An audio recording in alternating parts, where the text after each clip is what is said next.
WhatsApp લગભગ દરેક ભારતવાસી અત્યારે વાપરે છે એમ કહીએ તો કંઈ ખોટું નહીં ગણાય. એટલે વોટ્સએપે જ પોતાનું એક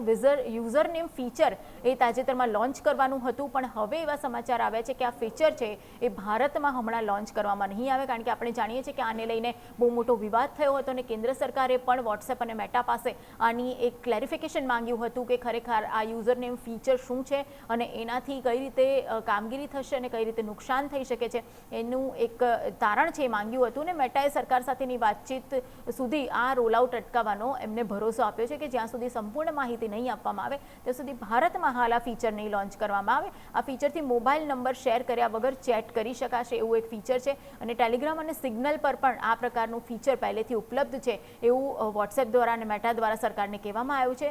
જે મિનિસ્ટ્રી ઓફ આઈટી છે એમણે સાયબર ફ્રોડ અને સુરક્ષા મુદ્દે મેટાને એક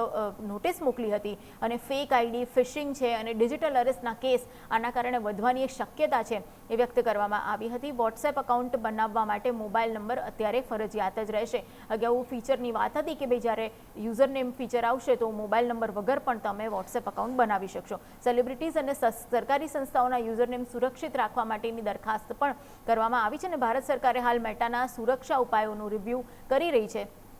અને સરકાર ટેલિગ્રામ અને સિગ્નલના ફીચર્સની પણ તપાસ શરૂ કરી છે અને તમામ પ્લેટફોર્મ પર એક સમાન સુરક્ષા વ્યવસ્થા સુનિશ્ચિત કરાય અને જે પણ ભારતીયો છે જે વોટ્સએપ, સિગ્નલ અથવા તો ટેલિગ્રામનો યુઝ કરી રહ્યા છે એ તમામને એક સુરક્ષિત એન્વાયરમેન્ટ મળે અને એમની સાથે કોઈ પણ ફ્રોડ અહીંયા ન થઈ શકે એ પ્રકારનું એન્વાયરમેન્ટ ઊભું કરવા પર ભાર મુકાયો છે અને એના જ ભાગરૂપે હાલમાં જે વોટ્સએપનું ફીચર છે એ અત્યારે નહીં લાગુ કરી શકાય.